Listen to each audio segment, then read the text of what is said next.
coming in hot for another bonus episode of Head Kick Radio. Justin, how are you today, my friend? I'm doing pretty good, man. How are you? I'm doing great. I don't know about you, buddy, but it seems like every time we sit down to talk about a little bit of fighting, a little bit of combat sports, it seems like the UFC is popping off another deal with ESPN. This time, they just basically duplicated their contract, and Fox is losing everything now, but which we're not going to talk about. They just signed a huge billion-dollar deal with the WWE. You know, kudos to them. But what do you think about this new part of the deal with ESPN and the UFC?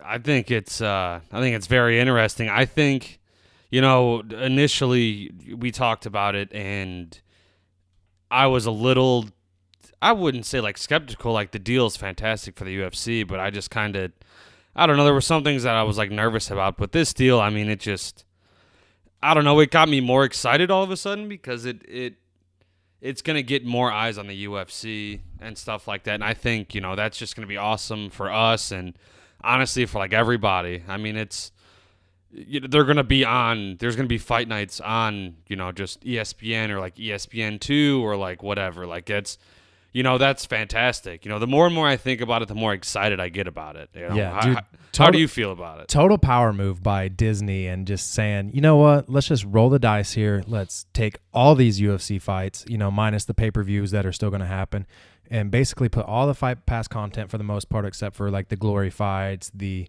EBIs and things like that on there, like what we talked about in the first episode this week, or last week, I should say, on Friday. But I think that I think it's great because now the kids nowadays, you know, are going to grow up watching ESPN like you and I did. They're going to get primetime martial arts, and as you know, fight fans, that's probably the most huge, biggest thing, you know, imaginable for a kid. So yeah, you know, kudos to ESPN for showing up with their wallet and their pocketbook out. Yeah, I mean, it's an incredible deal. What does it say with a new 5-year, $1.5 billion? Yeah, so deal? they added 15 more fights on top of the original 15. Yeah, well, right here in this article I'm reading off of MMAfighting.com, it says that the deal will house a grand total of 42 events across its television and digital platforms. I mean, that's insane. Over 5 years, 42 events a year. I mean, that's, you know, it doesn't equate to one a month, but it's damn near close to. It's every other month you'll have some kind of event going on like ESPN. No, it's going to be every month because it's 30 events for the year. Is that? Do you think that's 42 events per year? Do you think that's no? It's 30 events per year. So like that's counting the you know how like Fox Sports 1 has the fights that are before the pay-per-view. Now ESPN's going to have them. But ESPN, you know, they're stacking their chips on that ESPN Plus. Yeah. So, you know, it's $50 a year, or, you know, if you do the one-time payment, or the $60 if you do the monthly $4.99 payment. I think it's a great deal for sports fans because, you know, last episode I was bragging about the extra content you get with baseball and hockey and things like that, and the 30 for 30s. I think this is a great deal, and it to me it's just a total power move, and I think that, you know, somebody like Dana White, he's got to be stoked to have his, you know, his company that, you know, he's helped build from the ground up on ESPN, because, you know, he grew up, you know, when sports finally were on television his age, watching ESPN. Yeah. I mean, he always talks about like how big of a fan like boxing he was growing up and stuff like that. Like, I mean, that's, just think about that. I mean, I think it would be hard for the UFC to attain something like boxing used to have back in like the day. It's to reach that level of like worldwide, you know, whatever. I mean, they can strike lightning in a bottle occasionally, you know, like a Conor McGregor, like a George St. Pierre, you know, and stuff like that. Like, there are guys that definitely can, you know, transcend the sport a little bit, but, you know, it doesn't happen every year. That's why there's only, you know, 2 or maybe 3 of those kind of people if you count Ronda Rousey, you know, stuff like that. Well, then, okay, well, you keep saying 30 events. Well, what do you mean? On this article I'm looking at right here, what do you think this 42 events across its television and digital platforms means? Does it say 42? Yeah. Oh, well, then maybe it means the prelims and stuff. And yeah. I just didn't count those. I was thinking it just added an additional 15, maybe separate events. So that would be 30 for the year. It's, you know, it's just, the more I think about it, it just gets me more excited. Yeah. Because, you know, like I've said, you know, or like we've said before, ESPN is the number one sports network out there. I mean, talk about all you want. Dude, their tagline is worldwide leader in sports. Yeah, I mean, it's great for the UFC. It's great for a sport. I mean, it's not just it's obviously a fantastic deal for the UFC because it's just their organization going to it, but just MMA in general, like, this is a great move because it's gonna, there's gonna be kids that are gonna be like, oh, this is kind of cool. Maybe this is something I want to get into now because it's on ESPN. It is somewhat mainstream now. I mean, you got to think of it like that. I mean, it's obviously been mainstream. It's mainstream now, but it's just gonna have more eyes on it and more access and more exposure, and it's gonna be awesome. Well, I agree, man. Do you think that the UFC's Reebok deal? I just have a feeling Reebok's not going to re-up with the UFC.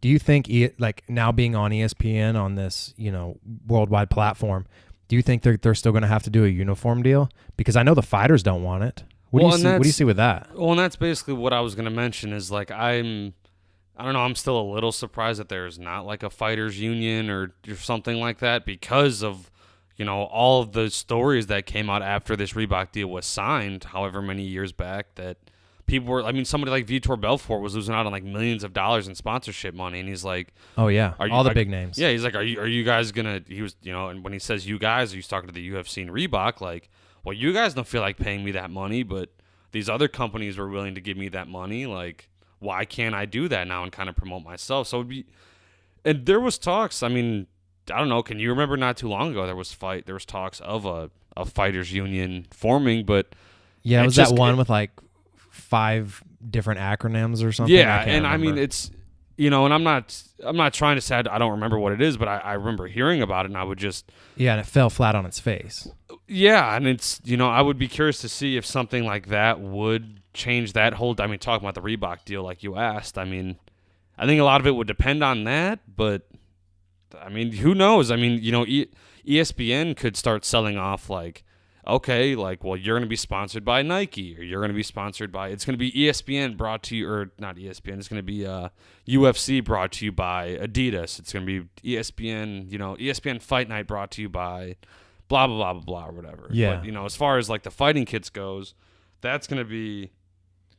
Do you think it's going to, I mean, here's what kind of blows my mind is like when I was watching the UFC, when the Fertittas were running it, I think that they're brilliant business people. They kind of followed the WWE model. Well, what was weird to me is to watch UFC, sign this first initial deal a little bit ago, like a week, 10 days before this new deal, or a week before this new deal that they signed again, that showed, that the UFC was serious and they're going to get on with a major player. But then right before the UFC signed the second deal with ESPN to get the rest of the fights, and the reason I think that Fox Sports did it to relinquish those rights is because the WWE slid right into Fox's, their DMs and was like, yo, bro, like, let's put WWE on Big Fox. Or maybe Fox kind of saw the writing on the wall with that initial ESPN deal and was like, oh, okay, well, they were obviously going to shop around their product, and yeah, they were like, well, combat sports has done so well for us in the past and stuff like that. Like, we've got to have some kind of combat sport on there, and I mean, WWE's. It's still a gigantic. Dude, it's huge. It's worldwide. It's absolutely. It's worldwide, and see, the WWE model is exactly why I think that the UFC can be just as successful because, I mean, minus the theater and the pre-planned events, that it's worldwide. Like, everybody everywhere, punches somebody in the face. Not everybody plays American football. Not everybody plays baseball. Not everybody plays basketball. With these sports that Americans dominate, and then like other sports that we get dominated in, they're not big here in America. But the one thing that's big worldwide is entertainment, and the other thing that's big worldwide is fighting. So I think that's exactly why the UFC and all these other fight promotions are just taking off, like shooting rockets. Well, I mean, how much money did the WWE get from Fox? Over $1 billion. Yeah, exactly. I mean, just look at these two deals. I mean, excuse me. Ultimately the UFC is an entertainment company, but I mean it's a fighting organization, obviously. But 2 entertainment organizations got billion-dollar deals from major networks. I mean, that's insane. I mean, and what did the UFC sell for? Like the 4.2 billion. Yeah, so they got over a quarter of what they sold for in this deal with ESPN. So my question to you then, Steven, would be, I haven't seen anything yet, but do you think ESPN is like took a piece of it with them? Like, okay, like you're obviously not going to have every event on ESPN, but you know, we're going to get not a lot, but we're going to get a small percentage of your pay-per-view money because now they're going to start spending money there on their marketing money, promoting the UFC and stuff like that. I thought about this when I was reading about it too. When I was thinking about it and I was reading about it. So when I was thinking about it, I thought initially I was like, this is the UFC trying, like the new owners trying to recoup some of this money because from the rumor mill is it's not going well. And that Amanda Nunes UFC 224 pay-per-view just recently, she only her headlining that card in Brazil, they only sold 85,000 pay-per-views, which is terrible. So terrible for the UFC for a pay-per-view now. But the new owners had to find ways to recoup this money. And I think that ESPN kind of was like, all right, we'll pitch in, like how 1 point whatever billion to kind of help you guys, and then also put it on a major network, which, is a win-win for both. I think ESPN probably did the UFC a little bit of a favor there with the amount that they're paying them. And, they're probably looking at the long game and I think that's great and all. But the UFC in what I read stated that they're still going to run pay-per-views like each month. They're going to do their normal 12 pay-per-views a year, one each month that ESPN doesn't get a cut of. That even the ESPN shows, just like the Fox shows, it's UFC's people that are doing these cards, that are putting them together. They're running them, they're hosting them, they're doing basically all the manual labor of it. And so I think ESPN kind of liked that. And I think that's probably why, it also escalated north of $1 billion in the deal, is because ESPN doesn't have to really do anything other than, film it and then cooperate with the UFC people. And I assume that people even filming it are hired by the UFC, and it just streams on ESPN's network. So I think that the UFC definitely wanted to keep their model that they've been super successful with in growing this, powerhouse. And ESPN is being a good business partner and just saying, hey, let's continue with what works and just put it on our platform. Yeah, I would have to agree with everything that you're saying. It's ESPN. Like I said, that they're gonna have to use their time and money and efforts to actually promote these events now. If they did have rights right now, if it went into effect immediately, they would probably be promoting UFC 225 like crazy. And that's something that I think maybe ESPN might have talked to the UFC. Maybe they kind of avoided putting some kind of wording in the contract where they don't put cards together like UFC 224 or this last fight night. Well, think about it. They're going to get fight nights that are worse than that pay-per-view technically if you base it off of what a pay-per-view should be. Yeah, and then I think you'd be maybe silly to think that ESPN isn't banking on Conor coming back. Or something like that, or the UFC must have shared something with ESPN and stuff like that, like some of their future plans and stuff like that. They obviously must have had to, since they're companies and they're working together now. The UFC just keeps generating stars, or at least potential stars. They just need somebody to win, like Conor, like Ronda. And, you got the Colby Covington, coming up and, at June 9th and 225. He's somebody they're banking on to beat Dos Anjos. They're trying to set some of these guys up, and it may be premature to have success. And we just got to see if it's going to fall in place. That's what the UFC is banking on. Right. Yeah, I would totally agree. And but it all comes down to marketing. If you market somebody correctly, then they win.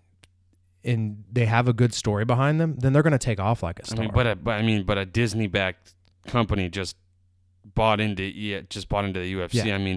Their marketing's insane. I always wondered how UFC was going to compete with somebody like Bellator, who's the second best, I would say, star power wise. because they're owned by Viacom, who is, they're loaded. And now with UFC getting backed by by Disney, now it all makes sense. It's like, okay, that's what you needed. You need, like, it's weird to say a, $1 billion company needs more money, but that's kind of what they needed compared to Viacom, and now they have it. It's wild. Well, it takes money to make money. I mean, they've, and you hear all these fighters now talking about how they want all these money fights and all this kind of stuff. The belts like don't that. mean anything. Yeah, anymore. I mean, so these fighters are asking for more, which they should rightfully get. I mean, I'm not saying that the fighters shouldn't ask for more money, but it's expensive, man. I mean, you got to think there's, lawsuits, and then just, all the insurance and all this, like, this stuff costs to put an event together like this, all the promotion, all the promoting, all the marketing, all the traveling, and all the whatever. Like, it's crazy. Yeah. It's crazy. So why don't you just wrap up? Why don't you wrap it up here, and we'll actually move on, talk some Bellator. But why don't you go with your final thoughts? Well, I'm not going to wrap up this ESPN deal because, like, I think it's pretty much wrapped. But what I want to say is, we're talking marketing and stuff here. How about last Friday, like right before Memorial Weekend, the UFC, not the UFC, what am I saying? ESPN dropping spoiler alerts on Bellator, Bellator 200 that was in London, that was filmed during the day of, but Paramount wasn't going to show it until 7 p.m. that night. And here at like 4:30 p.m., 5:30 p.m., our time in Chicago, I look at my phone and then I just see who wins, the main event, Mousasi, the challenger. And I'm like, do I even want to watch tonight? I mean, of course I am, because I'm a huge fight fan and I just want to see what happens during the fight. But like for the casual fan, what a bummer. Like, that's got to piss Paramount off, right? Absolutely. I mean, it's like you literally just asked, like, what's the incentive to really watch that fight now? Like, Gegard Mousasi wins. So, like, what's coming, but it's. But I mean, do you think that's a cool play by ESPN? Do you think they're trying to undermine their new competitor starting in 2019?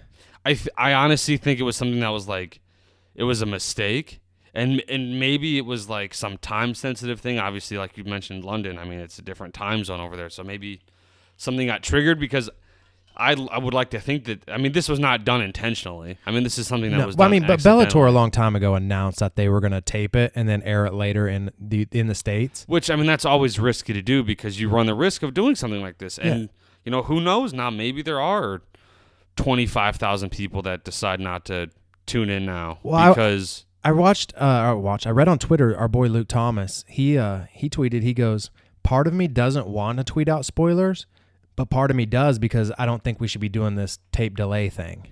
No, and that's, you said they're in England, right? Yeah, in London. Yeah, they were in England, in London. Look what the UFC did with the Liverpool card. They did it on Sunday. Yeah, and they live air it during the day. If you're going to do something like that and go overseas with crazy time zones and stuff, there's nothing wrong with doing a daytime event.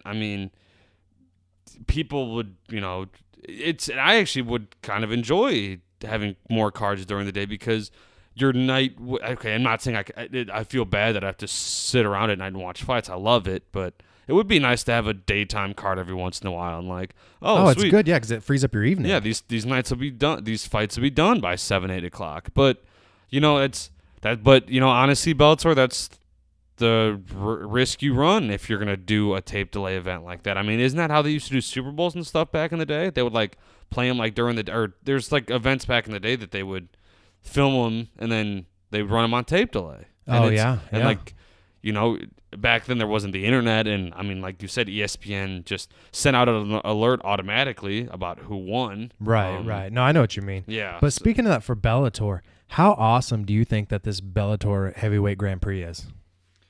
Oh, I think it's so much fun. I think it's a great idea.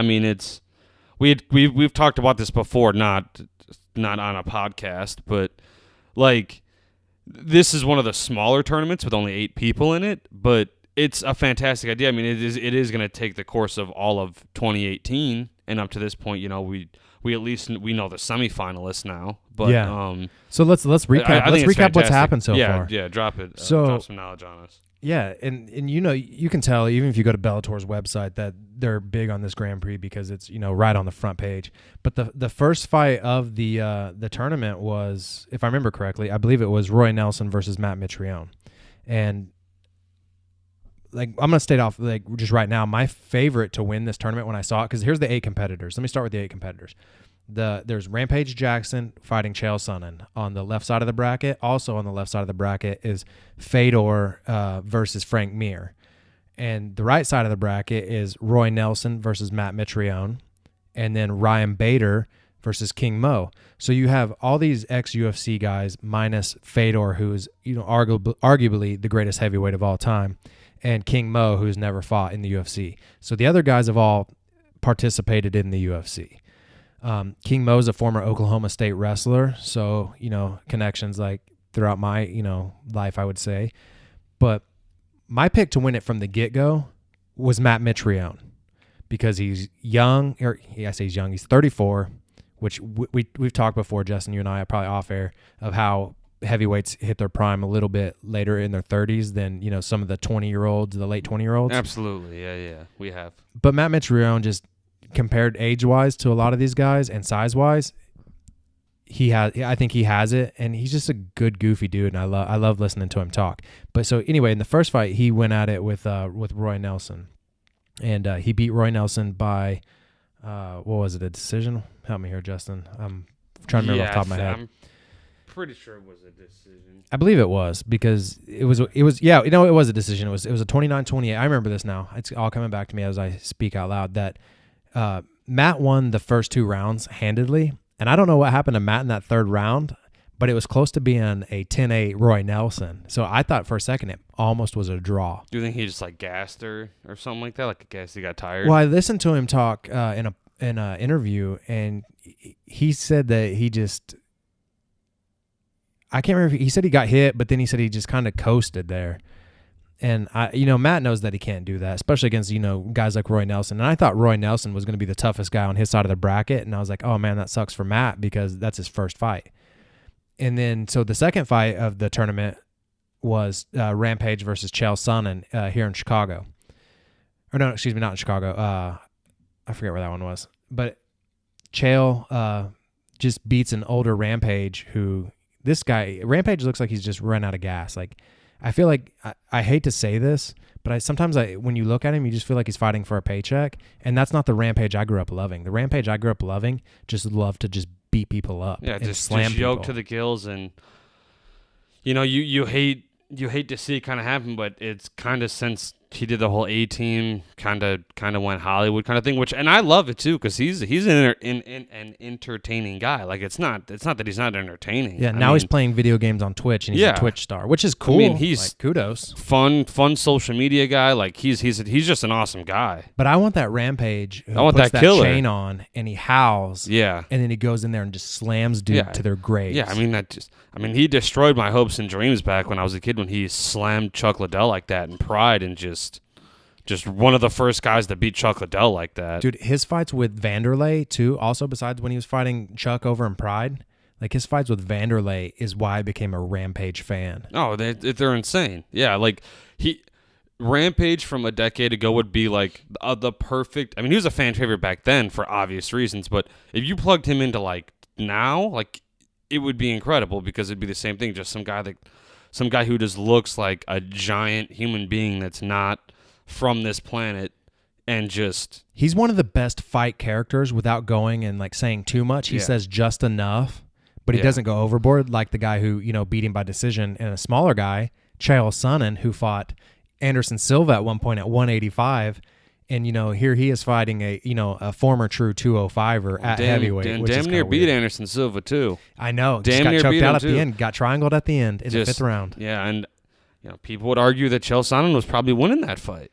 So, what a fight, though. You have Chael, who, besides Conor now, is arguably the greatest ever trash talker in the history of MMA. Yeah, just on namesake alone, Chael Sonnen and Rampage Jackson it's a fantastic fight that MMA fans or, fight fans are going to love and be interested in. And then, like you mentioned, you stay on the left side of this bracket. Then you have Fedor and Frank Mir. How can you They fought in Chicago. I got that. They fought in Rosemont, yeah. And how could you not love that matchup? I know, because Fedor, like I was saying, is arguably the greatest ever, but so is Frank Mir in that right.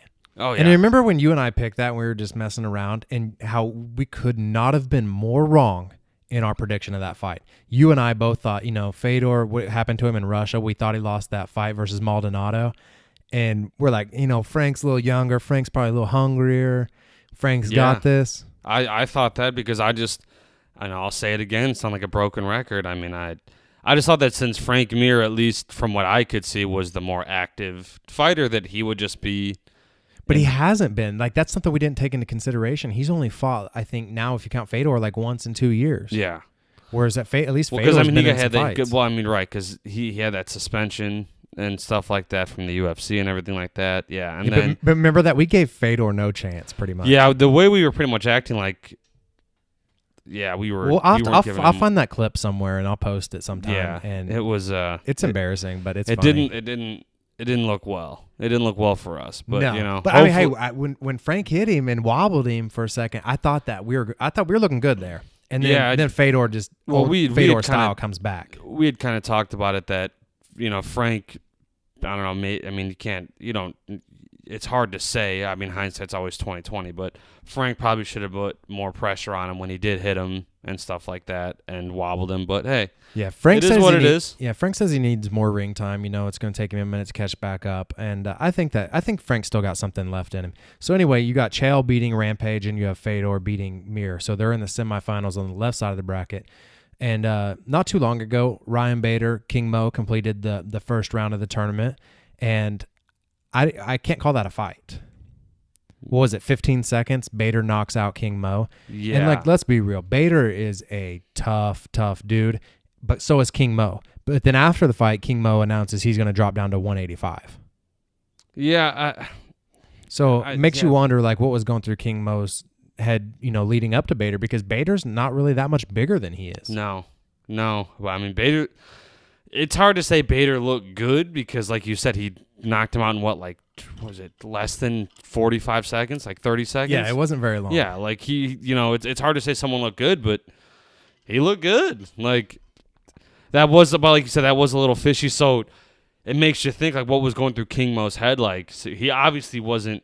If somebody says something like that immediately after a fight, then you're kind of like, oh, okay, well, their head wasn't in it 100%. I mean, yeah, you went in with an excuse. Exactly, and I mean, as much as I love him and he's one of my favorite fighters of all time, you look at what Rumble said after he fought DC the second time. He retired after that.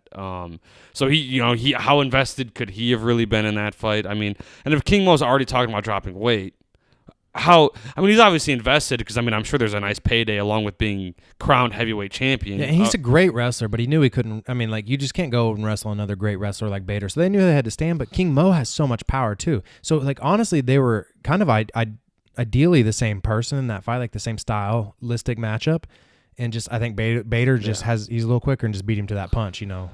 Yeah, so we're officially into the semifinals here. And so on the left side of the bracket, we've got Chael Sonnen facing up against Fedor Emelianenko, which, the lead up to that fight is going to be very interesting. And these fights should happen, I think, in August and September. Yeah, and then on the right side of the bracket, you've got Matt Mitrione fighting Ryan Bader. Yeah, so Mitrione, my boy, my original pick before it all started, is still in it, and I think he's what Bader is. He's the heavyweight version of what Bader is. Bader is a true 205er.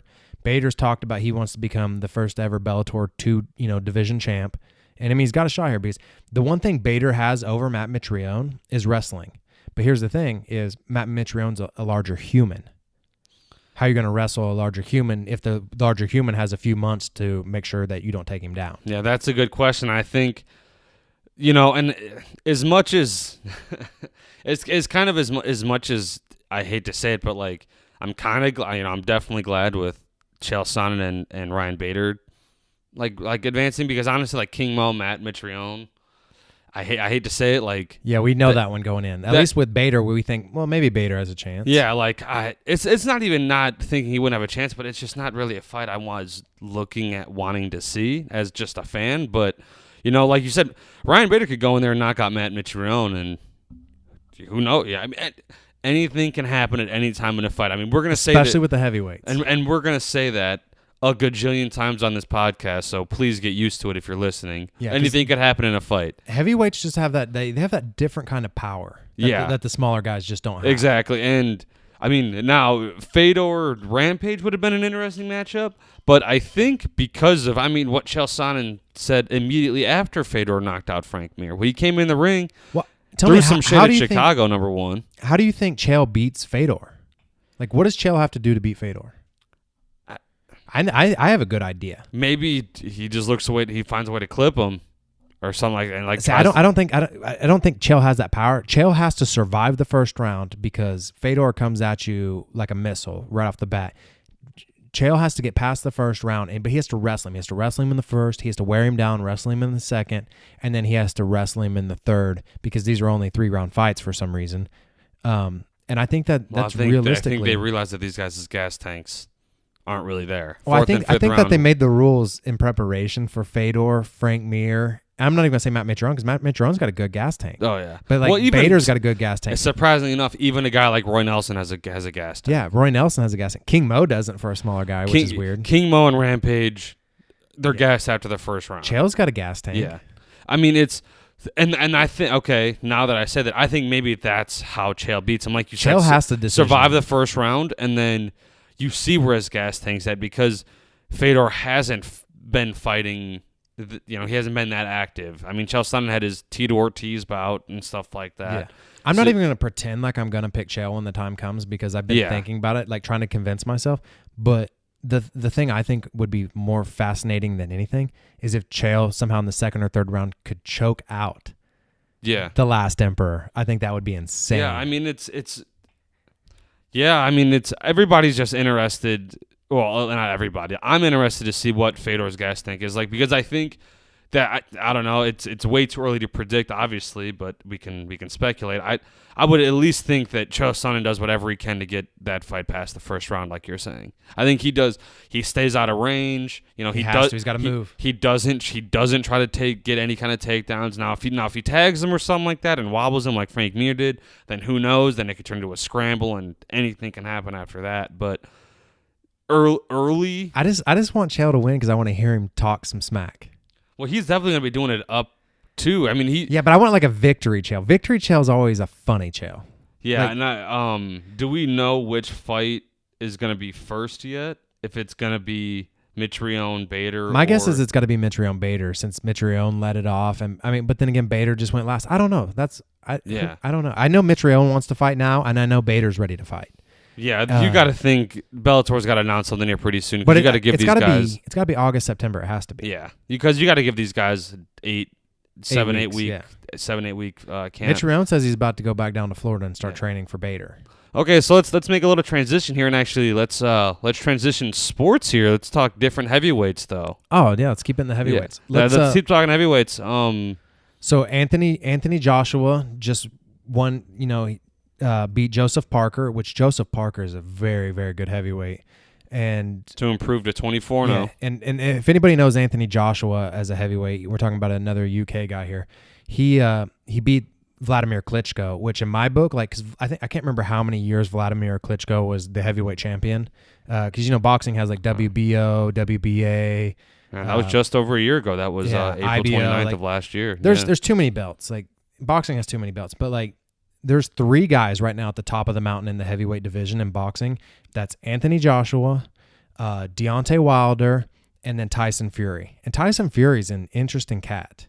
Like, he considers himself a gypsy, and he came out as bipolar, and he kind of had a breakdown, and they stripped him from his title. And he's coming back. He's fighting June 9th. Yeah, against a cruiserweight stepping up to heavyweight. Yeah, I'm going to butcher this guy's name, so I'm apologize, but it's Sefer Seferi. That's close, bro. Yeah, I don't know. Yeah, like you said, June 6th or June 9th, excuse me. Yeah. That's the night of. But boxing fans are just excited that Tyson Fury's back. Yeah, and you got to give him a tune-up here because he hasn't fought in this. It's going to be about 2.5 years. The last time he fought was November 28th. Yeah, he had to get his head right. And he also beat Vladimir Klitschko via unanimous decision. Which was wild, but that's what I guess I should have prefaced that is Fury beat Klitschko. Klitschko got his belt back when they stripped Fury, and then Klitschko fought Anthony Joshua stopped Klitschko. I think they fought twice, if I remember correctly. I'm not looking at anything right now, but I think they fought twice. I think Joshua fought him twice. Klitschko twice? I think he beat him by. I think he's nope. He fought him once. Now I'm thinking about it in my head. He fought him once, and then he stopped him. That's why Anthony Joshua is such a bad dude. But then Deontay Wilder just beat Luis Ortiz, he's a killer. And I'm gonna go out right now and tell you my favorite of the three is Deontay Wilder. Now now when you say favorite, do you mean he's the guy you root for, or you think he's the best of the three? The answer is yes to both of those. Okay. So Deontay Wilder, 6'7". Oh my goodness, massive. Oh massive. 6'7". I mean, hold on. Let's just read off some stats here. So Anthony Joshua. Sorry, I didn't mean to cut you off there, brother. You keep rolling. But okay, so Anthony Joshua, 6'6", reach 82 inches. Oh my goodness, huge. 28 years old. Okay, Deontay Wilder, 32, gonna be 33 this year. 6'7", 83-inch reach, just massive. Huge. Now Tyson Fury here, he is. What does this say? He is where is it? Keep looking, bro. But 88, so he's 30. So he's 30. December. So he's like 29, 30. 6'9", 85-inch reach. I mean, that shouldn't even be legal. That is like we thought. Yeah, like hang on. Oh my goodness. If you and I both had like Aikido sticks, do you think that we could beat any of these guys if they had boxing gloves on? And we didn't. We had our fists, our feet. Like if we could kick and punch and had like Aikido sticks, it'd be tough. What do you think? And we were in a ring. Do you think they'd still murder us? Oh, man, I'm gonna tell you right now. If they hit us both like once, we're crumpling. Yeah. Oh, without a doubt. Humans should not be that large and that athletic and that powerful. Yeah. So okay. So let's try to predict the future here a little bit. Okay, so Wilder's my dude. Okay. Because I love him because he's a good mouthpiece. Like I love listening to the guy talk. Oh yeah, and then even in the ring a little bit. Yeah, when guys are tied up and like he'll kind of put his one of his hands on the back of the head and kind of wave his hair and he did like a little like humping motion to one dude and stuff like that. Like now he's a character. Now you have to have a record of what is it? He's undefeated. Talking about Wilder? Yeah, we're talking about Wilder's record. Yeah, he's 40 now. The only way you can do that is if you're undefeated. Yeah. So that's not cute if you lose, but hey, I'm with you. I love it and stuff like that. And Deontay's just trying to make that Mayweather money. Yeah. Okay. So if I had to pick a favorite, I would probably agree with you. Say Deontay Wilder. And the fight that I would want to see right now, like between these three, would be Anthony Joshua, Deontay Wilder. I think that's that's if we're predicting. I think that's the next fight. I think that's the fight. I don't know if Joshua wants that fight, but Wilder's been calling him out, and that's also why I like Wilder. Wilder's he wants the top, because if he's gonna be at the top of that mountain, he's gonna get that Mayweather money. He already lives some of that Mayweather lifestyle. I mean, behind Canelo Triple G, that would probably, I think that would be the biggest fight for boxing. Yeah, right now that can be made. I would say so. But the fight, like the biggest fight for boxing, yes. But the one I want to see, no. What I want to see is totally different. I want to see Lomachenko versus Gervonta Davis, but Gervonta Davis is not ready for Lomachenko. Lomachenko is the best boxer in the world. Yeah, Lomachenko is insane. Isn't there like there's things out there where he was like in like ballet for like 8 years, and that's why like 4 years. 4 years. It was Ukrainian dance. Yeah, I mean his footwork Lomachenko is legit, and it's insane how good that man is. Yeah, it's insane. But getting back to the heavyweights here, I mean, yeah. So I think we both agree that I think the fight to make would be Anthony Joshua, Deontay Wilder, and then Tyson Fury gets his win on June 9th.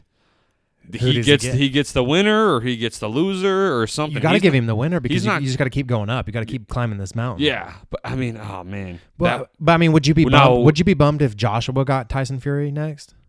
No, if any of these guys fought each other. But the only problem is Tyson Fury is the only one that has a fight currently scheduled. Yeah. So I think if these, but he's not somebody to take time off. No, I want to point that out about. No, I mean, besides his 2.5 year debacle that he just had dealing with personal problems, back when he didn't have those, Tyson Fury would fight. I think like 3 or 4 times a year. So, I mean, who knows? Maybe they are trying to set up something huge here, but I think the fact that Anthony Joshua and Deontay Wilder don't have anything in the books yet, or there's, you know what I mean? And there hasn't even really been, like, there was always these talk of, oh, if Deontay Wilder beats this guy, then he has to fight Anthony Joshua. And it came all the way to Luis Ortiz. Yeah, it came all the way, and he did. So, like, everyone now is kind of like, well, that has to be the next fight. Has to be the next fight. Okay, now you're both superstars in the boxing world. Where does the fight happen? Vegas. You think so? No, it's got to, boxing, the Mecca is Madison Square Garden. You think so? Yeah, that's the Mecca for boxing. Well, I was more asking, do you think it's in the U.S. or the U.K.? That's a good question. It's in the U.K. If it's Joshua Wilder, it's in the U.K. If the promoters think that Joshua holds more merit and he's going to sell more tickets, the fight happens in the U.K. Or Tyson Fury, Anthony Joshua, that's in the UK. That's in the UK. Not even. That's not even in the United States. No. But if it's Wilder in either or, so if it's Wilder Fury, it's in Madison Square Garden for sure. Okay. I say for sure, like I'm 80% guessing here, everybody. Easy on your boy. But if it's Joshua Wilder, I think you're right. I think Joshua might be the bigger name. And I think Deontay Wilder would have that swag where he would be like, okay, he's like, let's do it in Wembley, or let's do it. I did a video, and Deontay Wilder, when he called out Anthony Joshua, told him he'd fight him on Mars. Wilder does not care. Yeah, that's what I mean. So not at all. Not at all. I mean, I don't know. Like, do you think that fight would be big enough to be able to be in a soccer arena? Ooh, boxing in a soccer arena. That's not. It had to be in the UK. It would have to be at. Well, that's what I mean. Yeah. Like if it's in the UK somewhere, like, do you think there's any chance that they would fight at like Wembley or anything like that? I want to say yes. That fight happens at Wembley Stadium. That would be insane. Man, could you imagine if we had money and we could travel to that? Whew. Oh, might have to start saving here, because if they start announcing it early 20. Dude, I'm gonna tell you right now, you could put CM Punk. I love CM Punk, by the way. You could put him on the undercard. Yeah. I'm gonna show up. Well, I mean, this would never happen because you don't want to take away from each fight. But just give me a pay-per-view that's Deontay Wilder versus Anthony Joshua and Canelo Triple G. Just give me a pay-per-view with only 2 fights on it, and I do not care. And you could have 45 minutes between each fight. I wouldn't give a. Are you trying to take all my money? I wouldn't give a crap. You trying to take all my money out of my bank account? There. I'd pay so much for that fight. Yeah, I mean, pay $100 easy for that. I mean, that would never ever happen, because you can't take away from, each fight, because each fight on its own is worthy of its own pay-per-view, and they're trying to make that money. Dude, that's so true. Just like we are. Yeah, hey, I think that's everybody's life goal. We should all try to make that money. Yeah. But man, boxing has never been better. Like, we're gonna dig into it. Okay, you cannot the series say that. Boxing has been. Okay, I'm not saying it's bad right now. You're going to tell me like the Tyson era or the Muhammad Ali era wasn't? Okay, during those era, there was only like 3 or 4 in like the heavyweight division. Like, that was all of boxing back then. But now what I'm saying is boxing's never been better, is you have guys like Triple G, Canelo.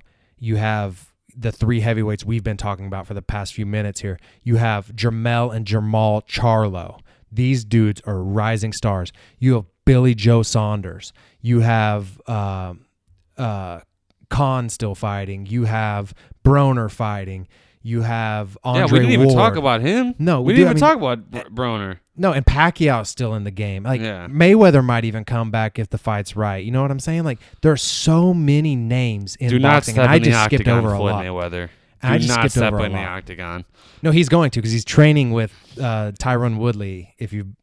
Or he's about to, I think. With that. Well, if I was Tyron Woodley, I would absolutely help him train. But well, yeah, but Tyron's got to come back and earn some respect back, because they're having an interim title fight here in Chicago, and soon. We can talk about that. Well, we can actually talk about that on our next. Yeah, podcast, we'll get on that on the next one. I think that just might be the UFC doing him a little dirty. But yeah, so. This is just what'd you say, Steven? This is our bonus episode, bro. Just, well, I mean, it's actually going to be on our regular time slot on what is tomorrow, Monday, June 4th. You know, so the first episode dropped. We released it on June 1st because I wanted to hit it the first of a month, which was Friday, and this one's going to drop June 4th.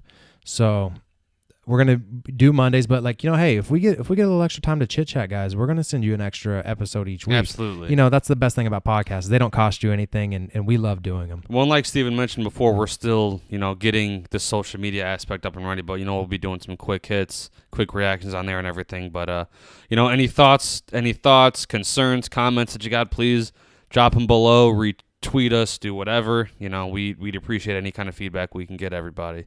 Yeah, please give us some feedback. Let us know what you think, so we can make it better. And we appreciate you guys. This is episode 2 of Head Kick Radio.